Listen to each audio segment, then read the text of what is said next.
Party నేతలు ప్రజాప్రతినిధులు జనం మీద నమ్మకం లేదు. వాళ్ళకి ప్రజలని విశ్వాసంలో తీసుకోవటం లేదు.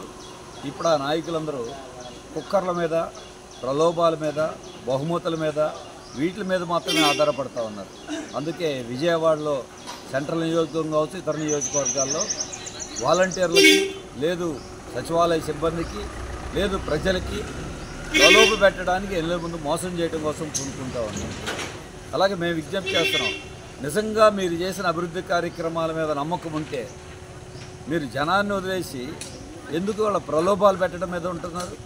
అంటే మీకు ప్రజలు గెలిపిస్తారు నమ్మకం కనపట్ల. రెండో వైపున వాలంటీర్లకి, సచివాలయ సిబ్బందికి విజ్ఞప్తి చేస్తున్నాం, కుక్కర్లతో సరిపెట్టద్దు, కుక్కలకి ప్రలోభాలు పడద్దు. వాలంటీర్లకి వేతనాలు పెంచమని, వాలంటీర్లే కాదు సచివాలయ సిబ్బందికైనా వాలంటీర్లకైనా ఉద్యోగ భద్రత కోసం పోరాడు. దాని మీద అధికార పార్టీ నిలదైంది. మీకు కుక్కర్లతో సరిపెట్టి మీ భద్రతను గాలికి వదిలేస్తున్నారు. మీ వేతనాల సంగతి మాట్లాడలేదు. ఎన్నేళ్ళైనా నెలకు 5,000 రూపాయలు ఇచ్చి సరిపెట్టుకుని వెట్టి చాకరీ చేయించుకుంటా ఉన్నారు. వాటి మీద తిరగబడండి, వాటి మీద ప్రభుత్వాన్ని నిలదీయండి. అంగన్వాడీలు పోరాడారు, ఇప్పుడు ఆశా కార్మికులు పోరాడుతున్నారు, మున్సిపల్ కార్మికులు పోరాడారు.